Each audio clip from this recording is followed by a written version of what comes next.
خالی وہ تہس تہس ہو کے رہ جاتی ہے۔ اب یہ سوال ہے کہ یہ ساری پریشانی کیوں ہے؟ وبائی امراض کا آنا، سیلاب، زلزلے، پھر اس کی وجہ سے بندے کا ذہنی مریض بن جانا، اور پھر ایسی بیماریوں کا آ جانا کہ جو ہمارے آباء و اجداد نے ان کا نام تک نہیں سنا ہو، ایسی وبائی امراض ہمارے اندر آ چکی ہے۔ اس سارے سوال کا جواب رب العالمین خود دیتے ہیں۔ اللہ فرماتے ہیں وما اصابکم من مصیبۃ فبما کسبت ایدی الناس، جو بھی پریشانی آتی ہے، جو بھی مصیبت آتی ہے، وہ انسان کا اپنا ہی کیا کرا ہے۔ اس کے ہاتھوں کی کمائی کی وجہ سے انسان مصیبت میں، پریشانی میں، زلزلے کی وجہ سے، سیلاب کی وجہ سے، بیماری کی وجہ سے کیوں پریشان ہے؟ بما کسبت ایدی الناس، لوگوں کے اپنے اعمال کی وجہ سے انسان پریشان ہے۔ اور پھر رب العالمین نے یہ سات بات بتا دی، وَيَعْفُو عَنْ كَثِيرٍ، رب العالمین بہت سارے انسان کے گناہ، غلطیاں، خطائیں وہ معاف کر دیتا ہے، یعنی ہر گناہ پہ رب العالمین پکڑتا نہیں، اور سارے گناہوں پہ رب العالمین چھوڑتا بھی نہیں۔ انسان جس مصیبت میں، پریشانی میں، آفت میں مبتلا ہے، وہ اس کا اپنا ہی کیا بھرا ہے، لیکن رب العالمین کیا فرماتے ہیں؟ وَيَعْفُو عَنْ كَثِيرٍ، ہم نے تمہاری بہت ساری غلطیاں، تمہاری بہت ساری گناہ، تمہاری بہت ساری خطائیں جو ہے وہ تو ہم نے درگزر کر دیا ہے، وہ تو ہم نے معاف کر دی ہے، ہم نے تو کچھ میں سے پکڑا ہے، کچھ گناہوں کی وجہ سے، کسی ایک گناہ کی وجہ سے ہم نے تمہیں پکڑ لیا۔ اور پھر اس خوف کے ساتھ کہ یہ پریشانیاں کیوں ہیں، یہ خوف کس طرح دور ہو سکتا ہے، رب العالمین نے اس کا حل بھی بتا دیا کہ تمہاری غلطیوں کی وجہ سے میں تمہیں پکڑتا ہوں، تمہارے اوپر مصیبت آتی ہے، تم اپنی غلطیاں دور کر لو، اپنی خطائیں جو ہے، اپنے جو گناہ ہے ان سے رک جاؤ، تمہاری یہ مصیبتیں، بلائیں، یہ زلزلے، یہ سیلاب، یہ وبائی امراض، یہ تم سے دور ہٹ جائے۔ اور پھر یہ مصیبت، پریشانی آنے کا مقصد کیا ہے؟ کس مقصد کی وجہ سے انسان کے اوپر رب العالمین مصیبت اور پریشانی ڈالتے؟ یہ بغیر مقصد کے رب العالمین کسی کو مصیبت میں نہیں ڈالتے۔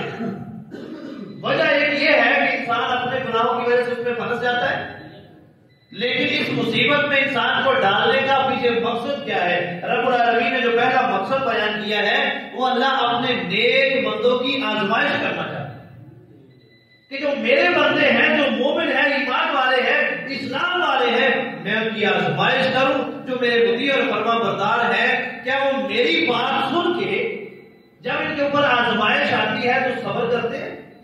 ان کے اندر صبر کا مادہ موجود ہے؟ اللہ فرماتے ہیں وَلَنَبْلُوَنَّكُم بِشَيْءٍ مِّنَ الْخَوْفِ وَالْجُوعِ وَنَقْصٍ مِّنَ الْأَمْوَالِ، ہم انسان کو آزماتے ہیں، کیسے؟ خوف دے کر، مال کی کمی دے کر، پھلوں کی کمی دے کر، اولاد کی کمی دے کر، مصیبت میں ڈال دے۔ ہم مختلف طریقوں سے اپنے بندوں کی آزمائش کرتے ہیں۔ پھر کیا ہے؟ ہم یہ دیکھنا چاہتے ہیں کہ میں صبر کرنے والا کون ہے۔ پھر اللہ فرماتا ہے وبشر الصابرین، صبر کرنے والوں کو خوشخبری سنا دیجیے جنہیں ہم نے آزمایا اور انہوں نے صبر کا دامن پکڑ لیا، اپنے اندر صبر کا مادہ جو ہے وہ پیدا کر لیا اور صبر پر پکے ہو گئے۔ ہم اس کی آزمائش کرتے ہیں تو ہم ان کو خوشخبری دیتے ہیں۔ یہ الگ بات ہے کہ رب العالمین صبر کے اوپر کیا کیا انعامات ہیں۔ پہلا مقصد رب العالمین اپنے بندوں کو آزماتے ہیں، اور پھر اسلاف کی اگر زندگی کو پڑھیں تو ان کی زندگی سے ہمیں یہ بات معلوم ہوتی تھی کہ وہ یہ سمجھتے تھے، یہ کہتے تھے کہ جو بھی مصیبت آئی ہے یہ ہماری آزمائش کی وجہ سے اور ہمارے گناہوں کی وجہ سے۔ رب العالمین ہماری آزمائش چاہتے ہیں۔ اور پھر دیکھتے ہیں انبیاء علیہ السلام کو رب العالمین نے آزمایا۔ ابراہیم علیہ السلام قوم بھی دشمن ہے، بادشاہ بھی دشمن ہے، گھر والے بھی دشمن ہے، گھر سے نکال دیا گیا، آگ میں ڈال دیا گیا۔ ابراہیم علیہ السلام آزمائے گئے، بیوی بچوں کو چھوڑنے کا حکم دے دیا گیا۔ 950 سال نوح علیہ السلام سے کہا گیا کہ آپ تبلیغ کریں، 950 سال تبلیغ کرنے کے باوجود لوگ پھر مخالف ہیں، پریشانیاں، مصیبتیں ہیں، اپنے گھر والے ماننے کے لیے تیار نہیں۔ یونس علیہ السلام کو آزمائش ہوئی، مچھلی کے پیٹ میں ہے، یہ رب العالمین اپنے نیک بندوں کو ان کی آزمائش کرتا ہے تاکہ جو صبر ہے وہ صبر کے مادے کو پیدا کرے اور اپنے آپ کو صابرین میں شامل کرے. اور دوسری وجہ جس وجہ سے رب العالمین کی مصیبت ڈالتا ہے وہ انسان کو خبردار کرنا ہے، متنبہ کرنا ہے، تنبیہ کرنی ہے، وارننگ کرنی ہے اس بات کی کہ تم یہ جو کام کر رہے ہو، تمہارے جو یہ کرتوت ہیں، ان کی وجہ سے تمہاری پکڑ بھی ہو سکتی ہے. رب العالمین قرآن مجید میں فرماتے ہیں ظہر الفساد فی البر والبحر بما کسبت ایدی الناس. آج جو زمین میں خشکی میں اور تری میں فساد برپا ہو گیا ہے، جنگ و جدال ہو رہے ہیں، ناانصافیاں بعد اعتدالیاں ہو رہی ہے، وہ کیوں ہے؟ یہ لوگوں کے اپنے ہی ہاتھوں کی کمائی ہے. بما کسبت ایدی الناس، لوگ ہی اپنے ہاتھوں کی کمائی کا بدلہ دے رہے ہیں. جو انہوں نے کیا ہے اس کی وجہ سے رب العالمین ان کو آزمائش میں ڈالا ہوا ہے. زمین میں فساد ہے، خشکی اور تری میں فساد ہے، ہر جگہ لڑائی جھگڑے فساد، ایک دوسرے کے قریب جانے کے لیے تیار ہی نہیں.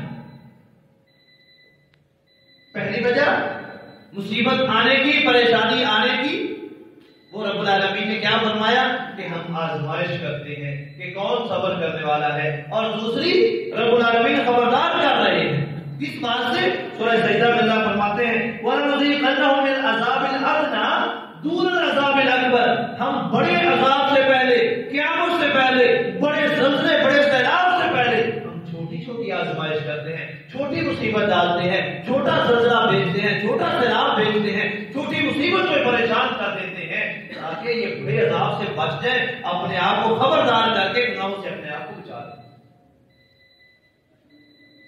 اور تیسری وجہ جس وجہ سے یہ رب العالمین ہمارے اوپر مصیبت پریشانی ڈالتے ہیں، وہ جو دونوں آیتوں میں ظاہری بات ہے، ظاہری الفاظ ہیں، وہ کیا ہے؟ بما کسبت ایدی الناس، انسان کے گناہوں کی اس کو سزا ملتی ہے. اگر ہم اس بات کو دیکھیں کہ گناہوں کی سزا، تو قوم عاد جو سب سے مضبوط طاقتور قوم تھی، اتنا بڑا گھر جتنے ہمارے بجلی کے کھمبے لگے ہوئے ہیں، اتنے ان کے گھر پہاڑوں کو ہاتھوں سے کریدتے ہیں، اپنے پہاڑوں کے اندر کرید کر اپنے بڑے بڑے عالیشان محل بنائے. اس قدر مضبوط طاقتور جماعت، لیکن رب العالمین کی نافرمانی کی تو رب العالمین نے ان کے اوپر مصیبت، جو عذاب، گناہ کی وجہ سے جو سزا ملی، وہ رب العالمین نے ان کے اوپر ہوائیں جاری کر دی. مسلسل 7 رات دن، 7 8 راتیں رب العالمین نے ان کے اوپر ہوا جاری کی. آندھی آ جائے ہم 10 منٹ اس کے سامنے نہیں ٹک سکتے. جو سامان پڑا ہوتا ہے، کپڑے کھڑے ہوتے ہیں، اس کو فوراً سمیٹ کے اندر رکھ کے دروازہ بند کر کے بیٹھ جاتے ہیں. یہ آندھی جو یہ ہوا ہے، یہ ہمارے لیے وہ عذاب نہیں ہے جو قوم عاد کے لیے رب العالمین نے بھیجا تھا کہ اتنے 60 سے 90 ہاتھ تک، 90 فٹ تک ان کا قد. اور رب العالمین قرآن مجید میں فرماتے جب یہ ہوا کا عذاب آیا تو ایسے پڑے ہوئے تھے جیسے کھجور کے تنے پڑے ہوئے. ہوا نے ان کو تہس نہس کر کے رکھ دیا. یہ ان کے اعمال کی سزا تھی. بد اعتدالی کرنے والے، ناپ تول میں کمی کرنے والے، رب العالمین نے ان کے اوپر چیخ بھیجی، قوم سمود کے اوپر چیخ بھیجی. اور وہ قوم جو نوازت کرنے والی، گندگی بدفعالی کرنے والی، بدفعلی کرنے والی، رب العالمین نے پوری بستی کو اوپر اٹھایا اور اوپر سے الٹا کر کے نیچے پٹک دیا. اگر ہم دیکھیں تو گزشتہ قوموں کو رب العالمین نے ایک ایک گناہ کی وجہ سے ان کو پکڑ کے تہس نہس کر دیا، تباہ و برباد کر دیا. اور آج ہم اگر سوچے کہ ہم پریشان کیوں ہیں، ہماری خوشحالی کہاں جا رہی ہے، تو وہ ساری امتوں کے، ساری قوموں کے اگر ہم گناہ جمع کریں، ان کی زیادتیاں، ظلم جمع کریں، ان کی جو بدفعالیاں تھی وہ ساری جمع کریں، ان کے اعمال کو جمع کریں، تو وہ سارے کے سارے ہماری اس ایک امت میں پائے جاتے ہیں.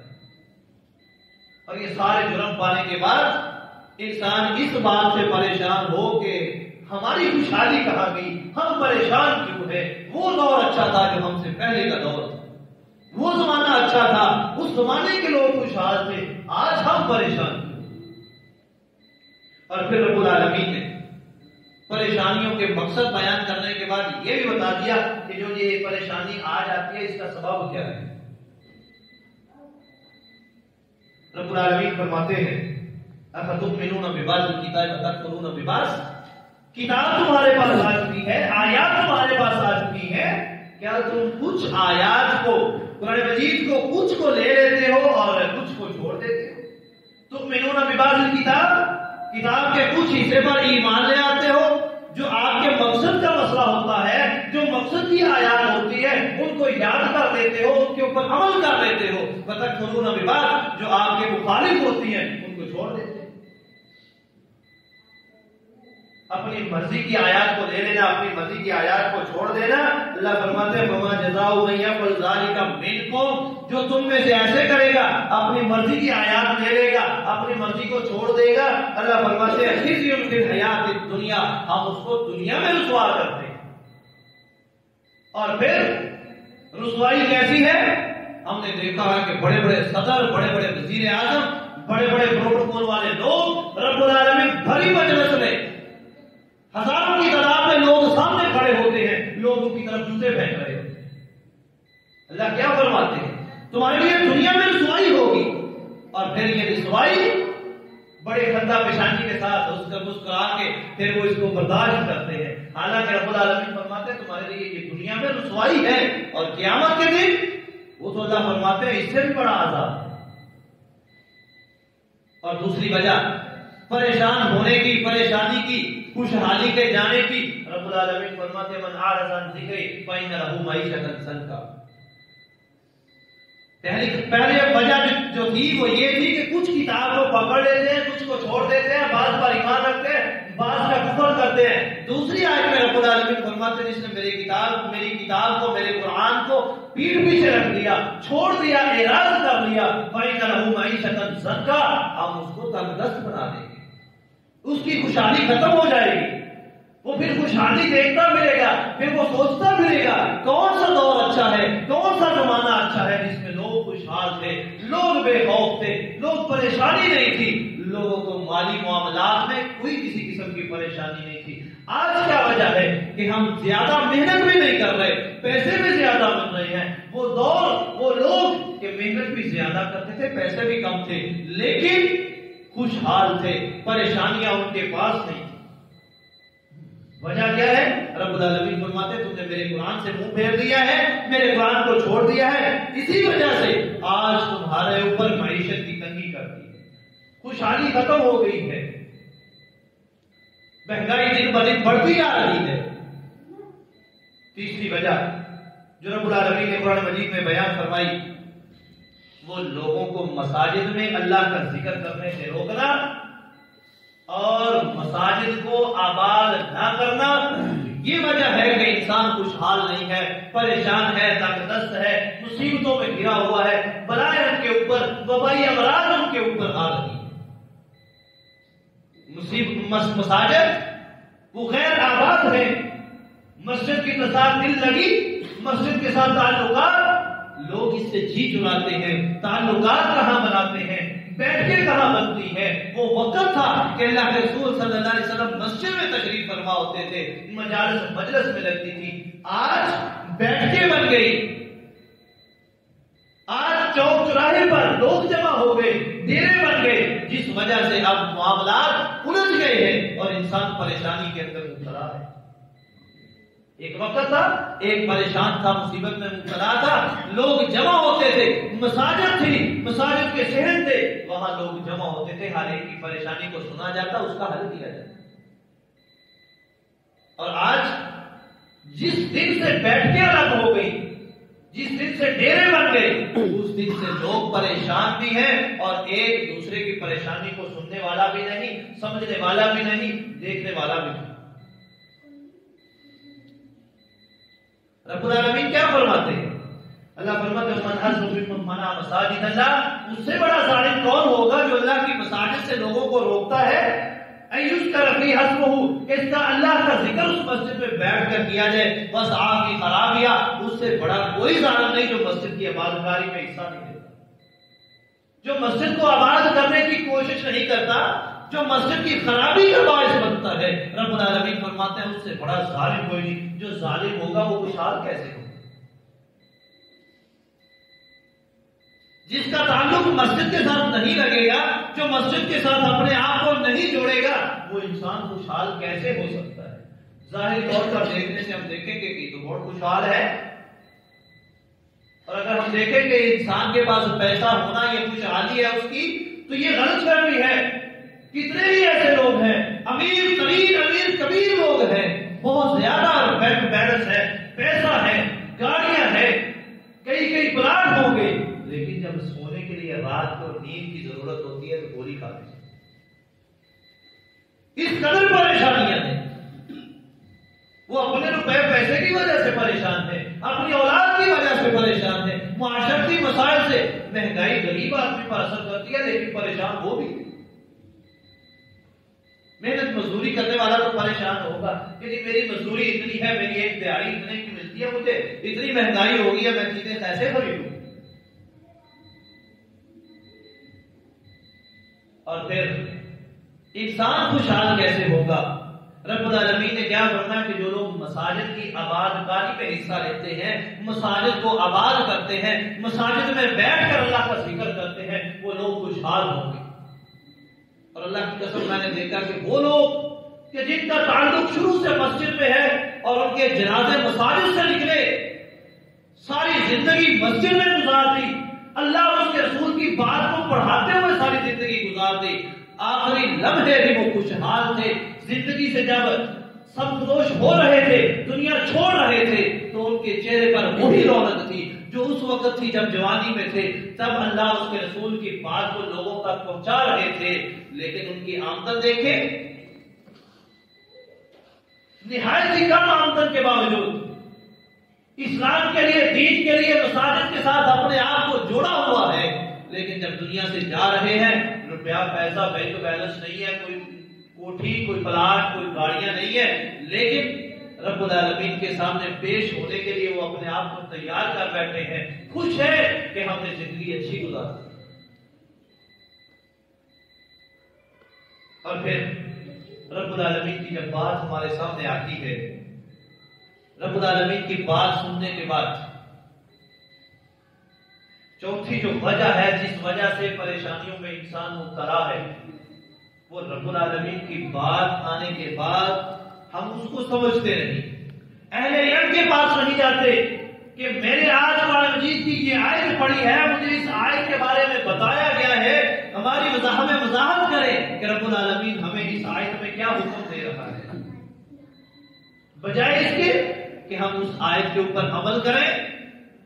ہم اس میں لو جی میرے باپ اور میرے دادا جو تھے وہ ایسے کرتے رہے ہیں کہ آج ہم غلط ہو گئے تو وہ غلط چلے گئے، بجائے اس کے کہ ہم اس کے اوپر اعتراض کریں۔ رب العالمین نے جو آپ تک علم پہنچا دیا ہے، رب العالمین چاہتے ہیں کہ اس علم کے مطابق تم اپنے آپ کو ڈھالو، نہیں پتا وضاحت چاہتے ہو، اہل علم کے پاس چلے، اہل علم کے پاس جا کے اس مسئلے کو، اس آیت کو سمجھ لو، بجائے اس کے کہ تم بیٹھ کے مجالس میں بیٹھ کے ایک دوسرے کے سامنے بیٹھ کے اس آیت کے بارے میں، رب العالمین کے اس حکم کے بارے میں ایک دوسرے سے جھگڑنے لگ جاؤ۔ نتیجہ کیا ہوگا؟ رب العالمین فرماتے ہیں وَمِنَ النَّاسِ مَن يُجَادِلُ فِي اللَّهِ بِغَيْرِ عِلْمٍ، کچھ لوگ ایسے ہیں کہ جو اللہ کی آیات آنے کے باوجود ان کے پاس علم نہیں ہے، اللہ کی آیات ان کے سامنے جب تلاوت کی جاتی ہے تو وہ اس میں جھگڑتے ہیں، وہ بحث کرتے ہیں، کیا میرا باپ غلط تھا، میرے ابا و اجداد غلط تھے، ساری زندگی ہم نے ایسے کیا، اب تم نے یہ مسئلہ بیان کر دیا ہے۔ رب العالمین کیا فرماتے ہیں؟ علم نہیں ہے، علم کے نہ ہونے کے باوجود وہ رب العالمین کے حکم کے سامنے جھگڑا شروع کر دیتے ہیں، تو پھر کیا ہوتا ہے؟ اللہ فرماتے ہیں لَهُ فِي الدُّنْيَا خِزْيٌ وَنُذِيقُهُ يَوْمَ الْقِيَامَةِ عَذَابَ الْحَرِيقِ، ہم دنیا میں اس کو رسوا کرتے ہیں، پھر اس کی خوشحالی ختم ہو جاتی ہے، اس کو دیکھتا رہ جاتا ہے، تنگی اور تنگدستی آ جاتی ہے، اور کل قیامت کا دن ہوگا ہم پھر اس کو جلنے والے عذاب میں مبتلا کرتے ہیں۔ یہ وہ چند باتیں ہیں جن کی وجہ سے انسان خوشحالی اپنی کھوئی جا رہا ہے، مصیبتوں میں، پریشانیوں میں اور وبائی امراض میں، زلزلے کی صورت میں، سیلاب کی صورت میں مبتلا ہو رہا ہے۔ رب العالمین سے دعا ہے کہ رب العالمین ہمیں صحیح معنوں میں قرآن و حدیث کو سمجھنے کی اور اس پر عمل کرنے کی توفیق عطا فرمائے۔ آمین۔ وآخر دعوانا الحمدللہ رب العالمین۔